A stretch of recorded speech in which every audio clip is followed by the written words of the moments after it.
In March of 1991, the regime of Iraqi President Saddam Hussein was struggling desperately to hold on to power.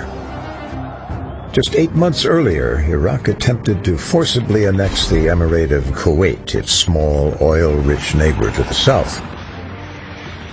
But a coalition of 32 nations, led by the United States, had thrown the Iraqi army out of Kuwait in Operation Desert Storm. Much of Saddam's war machine had been destroyed in the process. Factions within Iraq, led by the Shiite Muslims in the south and the Kurds in the north, seized this opportunity to rise up and rid themselves of the brutal dictatorship which had suppressed them for over a decade. These rebel forces petitioned the coalition members for help. They had every reason to expect they'd get it. U.S. President George Bush had himself issued a statement calling for Iraqis to rise up and overthrow Saddam. Iraqi armed forces. Even the Iraqi president assumed the Americans would support the uprisings. But then, within days of the army's surrender, Saddam Hussein's intelligence operatives intercepted a series of secret communiques between Shiite rebel groups that told a different story. The first group said, "We've been to ask the Americans for their help." And they said, "No, we're not going to help you because we think you're allied with Iran. So you're on your own." This was rushed to Saddam. And when he saw that, he knew he was saved. Because the Americans weren't going to support the rebels for this stupid reason that they thought this would hand the place to Iran, which really wasn't the case. He knew he was saved and he was going to make it.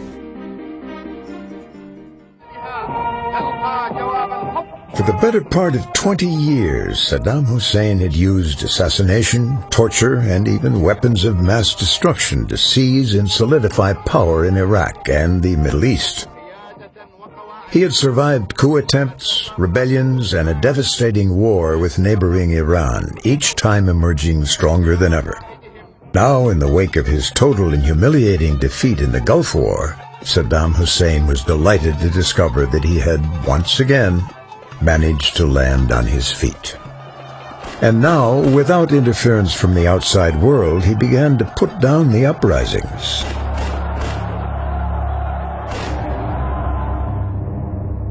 At the time of the Gulf War, Saddam Hussein had already ruled Iraq for 20 years, and for 10 years before that, his name was known and feared throughout the Middle East. He had been born and raised in a rough and lawless village on the outskirts of Tikrit, 100 miles north of Baghdad. Saddam was brought up in a continuous state of poverty and needs which were not fulfilled and satisfied. He killed his grade school teacher when he was 11. And they came and found him with a gun under the pillow, sleeping soundly as if he did nothing.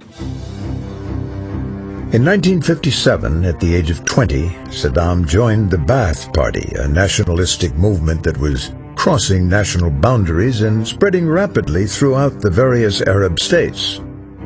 The Ba'aths, Saddam among them, were devoted to Gamal Abdel Nasser, the new president of Egypt, who had flaunted the European powers by nationalizing the Suez Canal. By 1961, in his early 20s, Saddam was one of a group of 10 young Ba'ath Party guerrillas assigned to assassinate Abd al-Karim Qasim, the Iraqi dictator whom they considered an obstacle to pan-Arab unity. His first paid employment on completing his education was as an assassin. And this is a very rough customer who hasn't seen much of the outside world. The young men botched the attempt, but Saddam's notoriety grew. By 1969, 6 years after the Ba'ath seized power, Saddam Hussein was the second most powerful man in the regime, deputy chairman of the ruling Revolutionary Command Council. General Ahmad Hassan al-Bakir governed as president, but Saddam was already making plans to succeed him. He was everywhere. He was running finance, planning for the country's future. There was no military industry in Iraq. Saddam started the military industry from zero, and he was running it himself.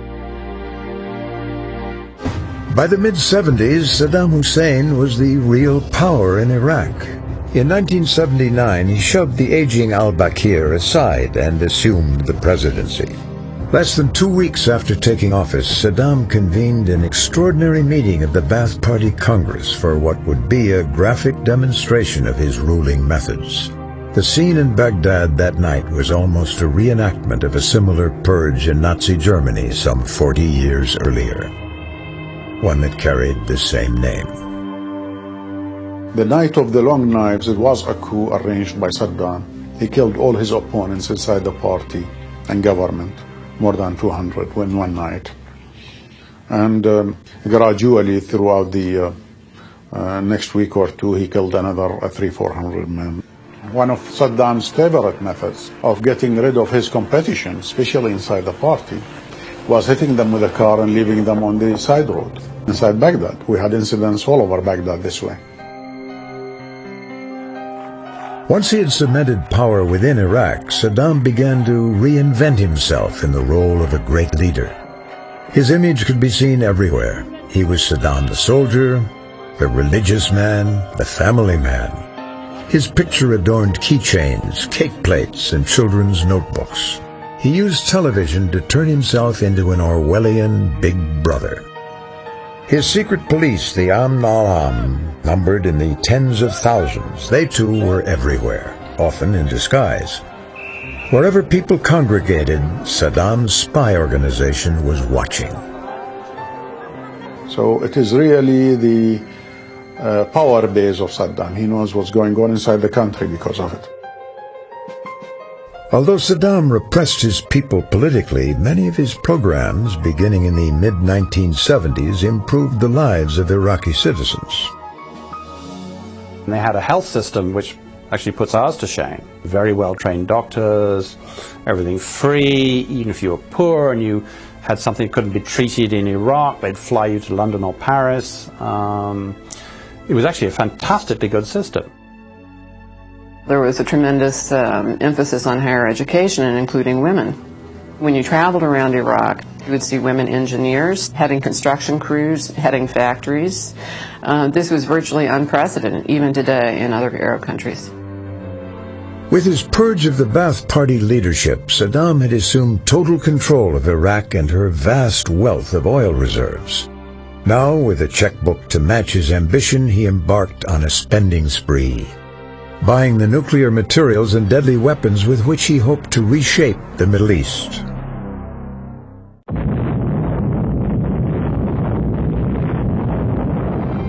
Iraqi dictator Saddam Hussein had long coveted an atomic bomb. In the early 70s, as the vice president of Iraq, Saddam had initiated a program he claimed was for the development of nuclear energy. Nobody stopped to ask, why do you need nuclear power? Which was the cover, right? We're building nuclear power plants. Well, this is a nation that's floating on oil. So everyone sort of sat back and just ignored the basic question of why the Iraqis would be building a nuclear power grid. In 1970, Dr. Qadir Hamza was a young Iraqi nuclear physicist. A graduate of MIT, Dr. Hamza was teaching at Florida State University when the Iraqi government ordered him to return to Baghdad and lay out an atomic program. I was told if I don't go back, my father will suffer. I was the only probably US-educated nuclear physicist in the country. There were some Russian-trained nuclear physicists not credible to the Iraqi government. I was the best trained among them. He goes back to Iraq. It's a very benign nuclear power program. He works on nuclear medicine and other safety issues with nuclear power. And then Saddam comes to power and lets them know that he's going to convert the nuclear power program into a nuclear weapons program. And at that point, they're kind of trapped. First of all, they have young children. Saddam is very good at alternating the carrot and the stick. He gives you everything as long as you go along with the program. And if you don't go along with the program, he throws you in prison and pulls your fingernails out.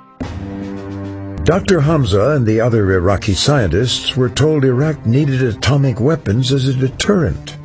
Israel, sworn enemy of the Arab states, had a nuclear program that was already 20 years old. They were reported to be sitting on a large stockpile of nuclear weapons.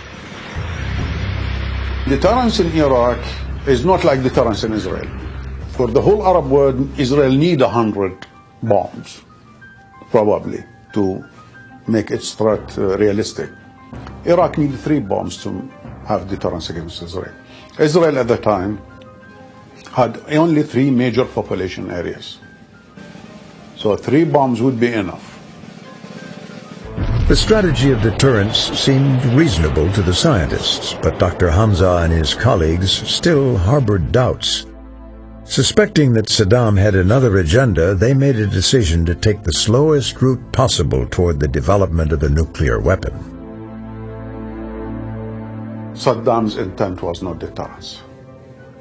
Saddam wanted power, wanted to control the region. And Saddam is an adventurist. Saddam is the guy who shot the former president and tried to kill him. Saddam is not a regular, he's a thug.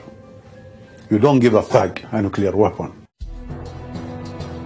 In the late 70s, the French government agreed to sell a nuclear reactor to Iraq. It was to be called Osirik, after Osiris, the Egyptian god of the dead.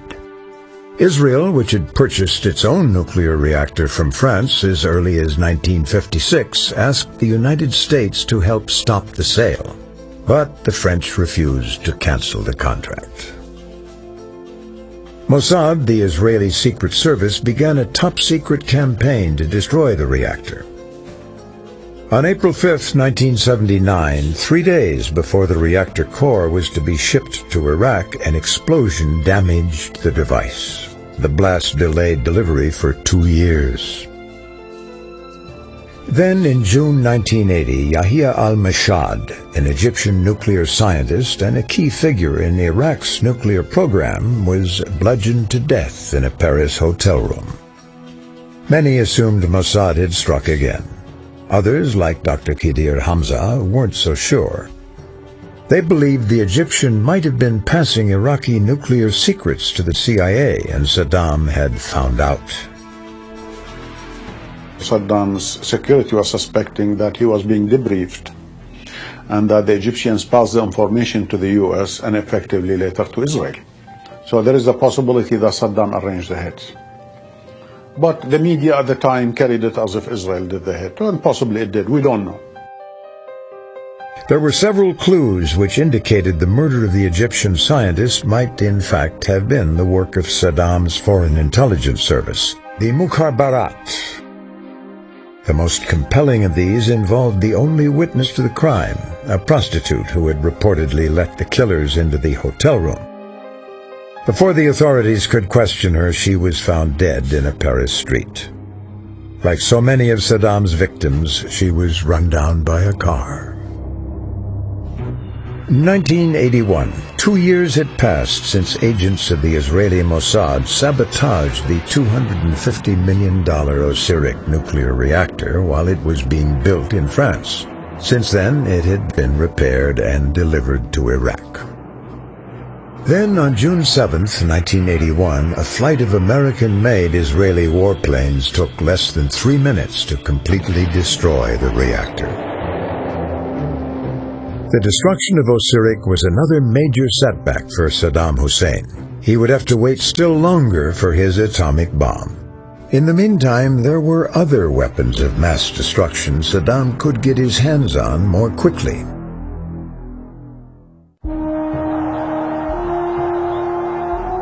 In 1978, the fundamentalist revolution in Iran sent the Shah into exile and swept the Ayatollah Khomeini into power the following year.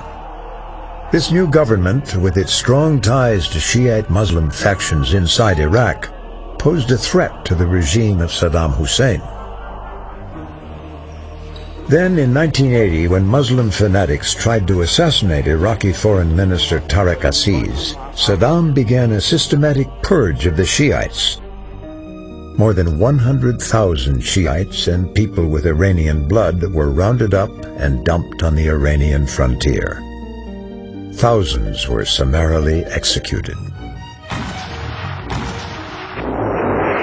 Later that same year, Iraq invaded Iran.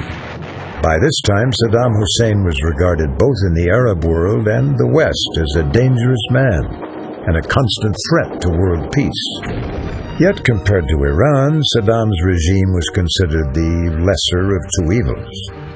The United States Embassy in Tehran had been seized in December of 1979, and the hostage crisis was ongoing.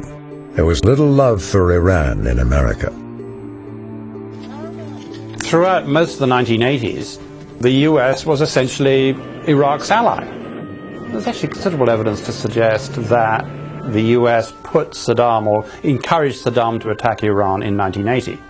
The US diplomats were held hostage in Tehran, Iran was in chaos, and the idea seems to have been born in the fertile brain of Zbigniew Brzezinski, who was then National Security Advisor, that, okay, if Iraq attacks Iran, then the Iranians are suddenly going to have more important things to worry about than our hostages. The Americans took an active role in backing Saddam in his fight with Iran, even providing secret spy satellite intelligence to Iraqi commanders. In 1982, when it looked as if the Iraqis might lose, the CIA set up a field station in Baghdad, which remained operational until nearly the end of the war. Here, allegiances sometimes became muddled in the name of expediency. There was a moment in early 1986 during the Iran-Contra affair when, if you remember, we were also supplying arms to the Iranians.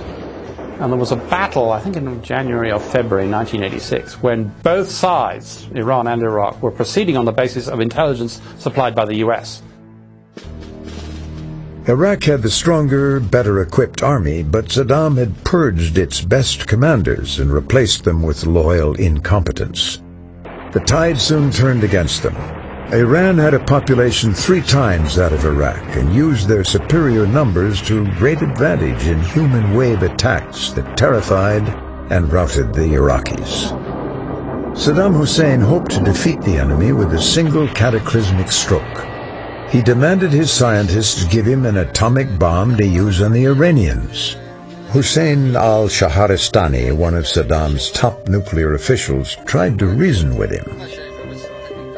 When Saddam asked him, where is the plutonium? Shahristani made the mistake of telling him that we can't make a plutonium, it's against our treaty. It's a treaty violation with the International Atomic Energy Agency.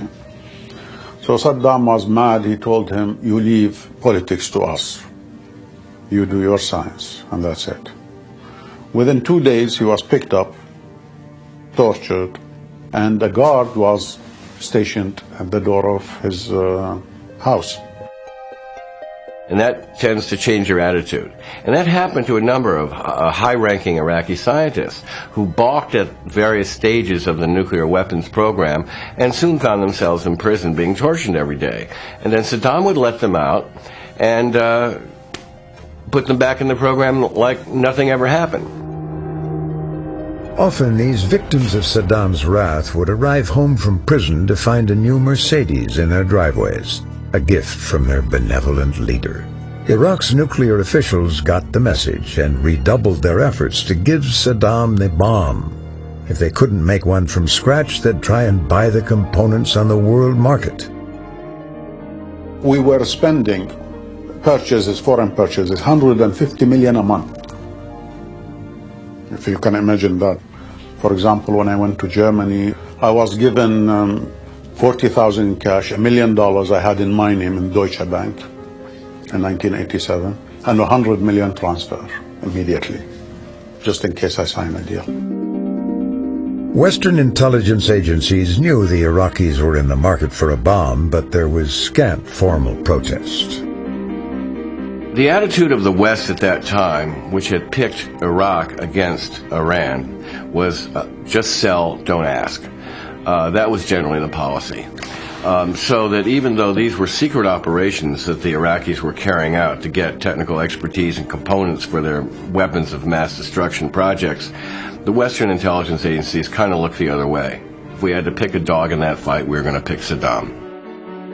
Knowing it would be years before he could add an A-bomb to his arsenal, Saddam hired a Canadian engineer, Gerald Bull, to build a super gun capable of firing projectiles over 1,000 kilometers.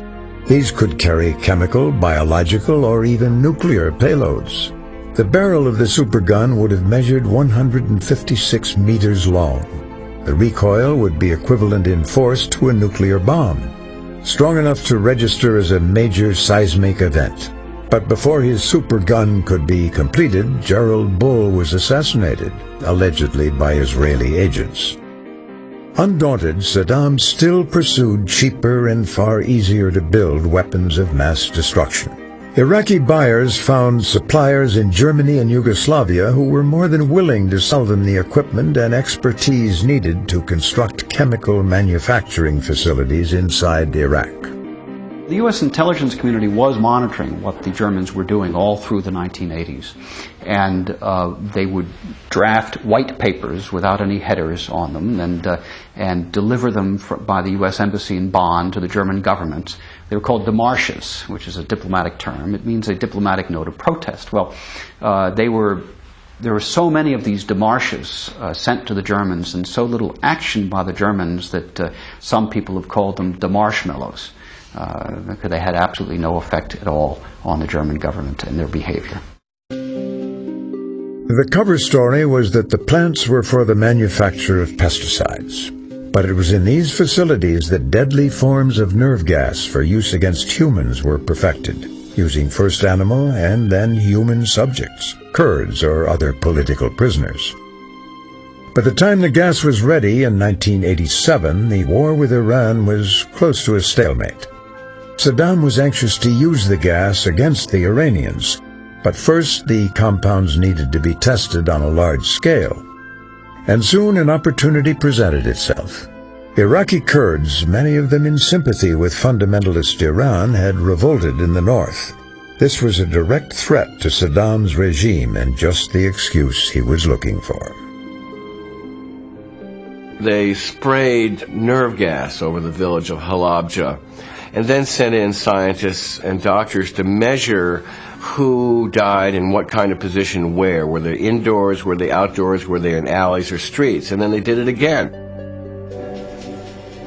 Thousands, including women and children, died agonizing deaths. The revolt ceased immediately. He liked what he got. Fear. I mean, Halabja, he killed 5,000 with chemical weapons. He probably could have killed much more with less international hue and cry about it with conventional weapons. But he wouldn't get the fear effect it has with the Kurds. The Kurds are terrified of Saddam. Satisfied with the results of his experiments on the Kurds, Saddam turned his chemicals on the Iranians. They used them to deter what were called the human wave attacks, when the Iranians would have all these young boys linked arm to arm, marching across the battlefield, across the minefields. It was really a horrible, horrible thing. The chemical attacks are credited by some military experts with bringing an abrupt end to a protracted war. 8 years of fighting had cost Iraq dearly in terms of resources and manpower. The Arab states could breathe easier now that the fundamentalist threat was, for the moment, put down. And Saddam Hussein, who had fought, he believed, on behalf of all Arabs, was ready to collect what was owed him.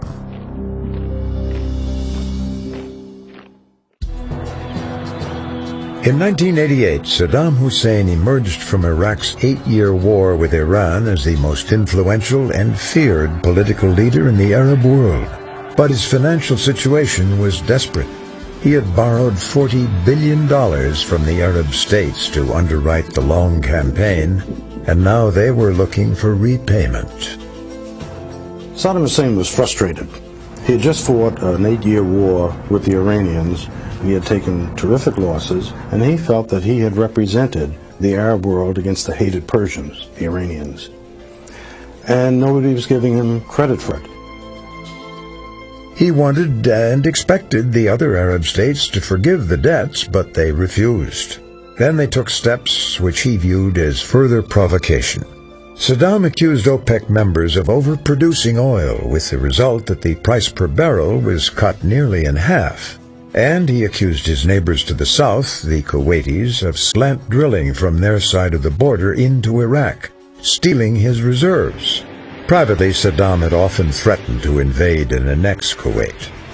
Now, as it appeared he might follow through on his threat, the rest of the world looked on with apprehension. Initially, our CIA and certainly our Arab allies felt that he really wasn't going to take all of Kuwait, that the massing of troops on the border was in order to maybe go in there and seize the disputed oil fields where he had a difference with Kuwait. But Saddam Hussein was not bluffing. He had calculated that the Western powers, particularly the United States, would not intervene in an Arab war. He didn't care about world opinion, he cared about Arab opinion. And I believe that he thought that he could get away with it. He felt that he could go in to Kuwait, occupy Kuwait, cut a deal, and that the Arab world would be somewhat supportive of him. His close advisors recognized he was treading on dangerous ground, but warning Saddam carried its own set of perils. Tariq Aziz told a friend, you can't tell Saddam something is a bad idea. If it's his idea, that's a quick route to the firing squad. So what Tariq Aziz says he did was to say, tremendous idea, boss. I mean, that's just brilliant. And in fact, while we're at it, if you take Kuwait, obviously the Americans are going to come, they'll bring troops, to Saudi Arabia, and they'll, probably attack you. So while we're at it, why don't we just take Saudi Arabia too, which they could have done. And he said he hoped by that, saying that, so Saddam might pause and say, oh, really? You think the Americans are going to come and, react violently? And that would give him, an opening to an argument. Instead of which Saddam said, no, Tariq, you mustn't be impulsive, we mustn't be extremists here. The safe thing to be with Saddam is to be more hawkish than him. It was not easy to be more hawkish than Saddam Hussein. On August 1st, 1990, the Iraqi army swept into Kuwait, taking Kuwait City and driving south all the way to the Saudi Arabian border. When the United Nations and an unprecedented coalition of 32 member nations demanded his immediate withdrawal, Saddam refused. Even as tens of thousands of coalition troops massed in Saudi Arabia, obviously preparing for an assault, Saddam would not be cowed. Speculation that he was bluffing ceased and concern grew. Was he in fact holding some cataclysmic trump card? And if provoked, would he play it? No one was more alarmed than Saddam's own physicists. Our fear was that Saddam would use the nuclear fuel we have to build the bomb. We were afraid that he'll get very adventurous and ask for us, and he did.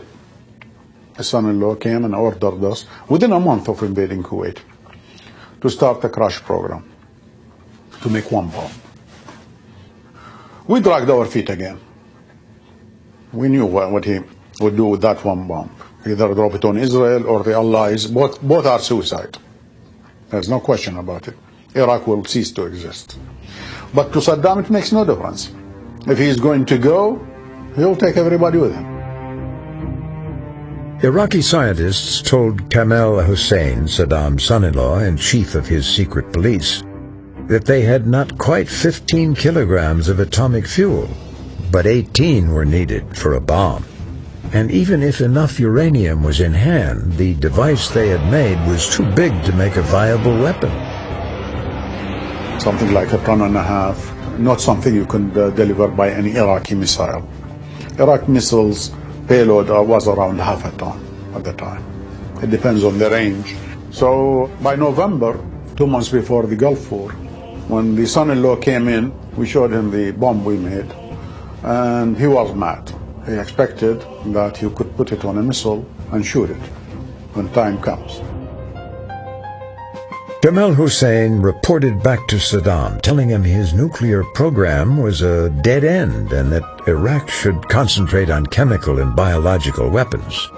But then, in January 1991, Just a week before the coalition launched Operation Desert Storm to liberate Kuwait, U.S. Secretary of State James Baker sent a warning to Saddam Hussein via his foreign minister Tariq Aziz. I said, if you use weapons of mass destruction against our forces, the American people will demand retribution. And I said, and we have the means to exact it.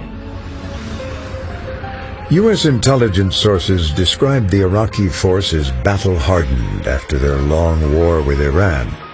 They estimated that even if the Iraqis restricted themselves to conventional weapons, the Allies could expect up to 10,000 casualties. These estimates would prove to be highly inaccurate. They were not battle-hardened, they were war-weary. And as soon as the shooting started, they started falling apart. High desertion rates, they didn't fight back. One pilot called it like bombing a tethered goat for 43 days. Following a bombing campaign against strategic targets inside Iraq and the Iraqi army's forward positions in Kuwait, the coalition launched a ground campaign that liberated Kuwait in just 3 days. After 100 hours, U.S. President George Bush ordered a ceasefire. The advancing armies of the coalition pulled up short of invading Baghdad. Iraq did not employ biological or chemical weapons in the Gulf War, and many assume it was because Saddam Hussein had taken Secretary Baker's warning to heart. Yet intelligence reports gathered since the war indicate that Saddam had been ready and willing to use these weapons if the coalition attacked Baghdad. In the weeks prior to Desert Storm, Saddam's secret police, the Amn al-Am, buried large depositories of chemical and perhaps even biological weapons in various depots south of Baghdad. He gave orders that these were to be ignited with explosives if the Allies came after him. As it turned out, the Allies did not penetrate deeply into Iraq, and Saddam did not explode his chemical weapons. But Allied bombs dropped from the air may have done it for him. The U.S. blew some of those depots. Some Allied troops, including the Czech troops, say they were other depots blown up, and that they saw chemical weapons more or less in open air, just open canisters in the desert. We believe that many of the U.S. troops and Allied troops were exposed to these weapons, to these chemicals, and that's what caused the Gulf War syndrome.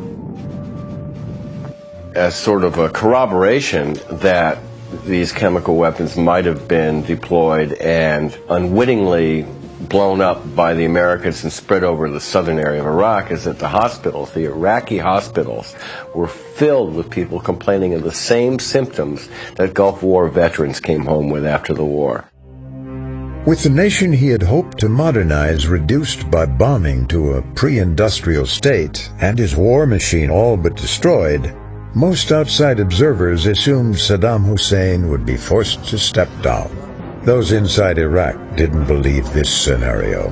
And indeed, the Iraqi dictators still had a few surprises left. For the weapons-producing nations of the world, Saddam Hussein had always been a top customer. Between the time he came to power in Iraq in 1979 and the Gulf War in 1990, the Iraqi president spent an estimated $65 billion building his military infrastructure. But once the Gulf War began, some of these nations that had profited handsomely in the arms sales found they had to spend far more to take the weapons away from him. Hundreds of billions of dollars. How far you want to take that number depends on how you count it. But certainly the ordnance expense, the fact you had armies in the field for 4 or 5 months before you actually launched the campaign, and then the subsequent aftermath of the cleanup operations in Kuwait to put out the fires that had been set. But it was a tremendous amount of money, far in excess of what he ever paid for the weapons he purchased before he invaded. In the wake of the Gulf War ceasefire on February 28, 1991, the Kurds and Shiites rebelled once more against Saddam's regime. However, without support from Kuwait's coalition liberators, the revolts failed and the rebels suffered savage retributions at the hands of Saddam's secret police and Republican Guard. U.S. leaders unknowingly helped Saddam's troops defeat the rebels when they agreed to allow the Iraqis to fly helicopters in the aftermath of the ceasefire. General Norman Schwarzkopf, commander of U.S. forces in the Middle East, was told the helicopters were for humanitarian aid, but they were, in effect, Iraqi gunships used to cut down Saddam's enemies. When it became clear Saddam was re-solidifying his power, many observers and even some coalition leaders called the ceasefire premature. Coalition troops, they said, should have invaded Baghdad and finished the job. It was a marvelous opportunity to achieve what the administration really hoped for, which is getting rid of Saddam Hussein, and that opportunity was missed. So while we ended up winning the war, it was a modest victory that was really snatched from the jaws of triumph. From the earliest days of the war, Saddam Hussein himself had been a priority target for American bombers. But by the end of the conflict, the U.S. had again come around to the opinion that Iraq under Saddam, the devil they knew, was preferable to any foreseeable alternatives. One of the arguments here in Washington for leaving Saddam in power was that he was weakened now, thanks to the war, so he was not a threat anymore to important things like Saudi Arabian oil fields. But he was still just strong enough to be a kind of a barrier against the Iranians. Despite this decision to leave Saddam in power, the United Nations, at the urging of the United States, opted to leave in place the sanctions they had invoked against Iraq after the invasion of Kuwait. These would remain, the Iraqis were informed, until Saddam stopped building weapons of mass destruction and stepped down. But Saddam refused to comply, and eventually kicked UN weapons inspectors out of Iraq. The sanctions consisted of economic embargoes that in effect cut Iraq off from the outside world. They were intended to force Saddam from power, but they succeeded only in perpetuating a state of privation and misery throughout Iraq, a condition the wily Iraqi dictator quickly turned to his own advantage. Saddam's going to control it. He wants to keep his people poor. He wants the world to say that look at what the coalition did to my people. He has no incentive to see Iraq rehabilitated, to reinvigorate it, and to see it economically viable once again. It's not in his interest, and it's not going to happen until he's gone. In an attempt to relieve the suffering of Iraqi citizens, the United Nations authorized a program whereby Iraq could trade oil for food and medicine. But the program led to the creation of a black market in which Saddam's family and inner circle participated. Little of the food or medicine reached those for whom it was intended. As suffering among average Iraqis became worse, the regime prospered. Since the sanctions were imposed, there has been a lot of trade going on with Turkey and Oman, and Saddam has been reaping the benefits of that, collecting a lot of money and using the money for himself, building many houses, as well as for the people in his nucleus, whereas those on the outer skirts of the city are in shambles. Even as Saddam exploited the oil for food program, he blamed the United States and her coalition allies for the tragic plight of his people. The thing that's really sort of damaged America's reputation in the Middle East and other parts of the world, and certainly inside Iraq over the last 10 years, has been the economic sanctions, which have caused untold suffering and death and starvation and privation and so forth among the Iraqi population.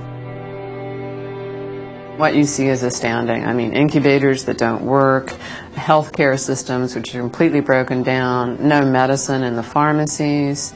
When you see a country under sanctions, it's almost worse than war, because it's just slow death and killing that takes place over a long time, killing many innocent people. Yet, even in the face of such hardships, the prospect of an Iraq without Saddam, while attractive to some, was terrifying to most. Take away the Iraqi strongman and the fundamentalist Shiites were almost sure to gain power and open the door to Iran. If Iran was to get its hands on the Iraqi oil supply, OPEC would be plunged into turmoil with drastic repercussions for the world. Saddam had purged his army of all possible rivals, making a coup d'etat unlikely. Even if the president were to die in office, many observers believed that his son and heir apparent, Uday, would be even worse than his father. Uday had been active in the black market and had a gangster's penchant for machine guns and murder. Saddam's eldest son, Uday Saddam, he's the guy who makes Saddam look nice, and he's universally loathed. In Iraq there is respect, hatred, but also a certain degree of respect for Saddam. Uday, just everyone as far as he hates, because he's a nasty, greedy psychopath. At the end of the Gulf War, 20 years after he began his nuclear program, Saddam Hussein was still trying to build an atomic bomb. Dr. Qadir Hamza, his chief bomb maker, escaped to America with the help of the CIA. In the end, we succeeded in one thing and failed in another. We did not give him an actual bomb after 20 years, and that we were successful. We failed by giving him the infrastructure, the very sophisticated, huge nuclear infrastructure, that he can make not just one bomb, a large number of bombs. And that's what the Germans are saying now, that by 2005 you'll have at least 3 bombs, and it's an ongoing program. Whether or not Saddam Hussein would have used an atomic weapon if he'd had it in the Gulf War is strictly conjecture. Certainly he must have been aware of the massive retaliation that would inevitably follow. But would unseating him become serious if he has nuclear weapons? If Saddam is unseated, he is dead. He and his family, I mean, there is nowhere for him to go. There's so much blood on his hand, he'll be chased all over the world and killed. He knows that. But then, knowing who Saddam is and what he did before, would somebody risk trying to unseat him with an atomic bomb in his hand? With a nuclear bomb in his possession, it would be easier for Saddam to use his chemical and biological weapons without fear of retaliation. So what Saddam gets out of nuclear weapons is a lot of prestige in the region. He gets the deterrence effect of it. He gets a safe haven for his government to do what he wants effectively. And he gets entrenched in his seats, and he and his family. And that's a lot for a man, for just one weapon. More than a decade after the Gulf War, the weakened regime of Saddam Hussein was no less a threat to peace in the region and in the world. And the nations of the coalition who had first backed him, then tried to kill him, only to unwittingly aid his resurrection, remained at odds as to how to deal with him, knowing full well that time was running out.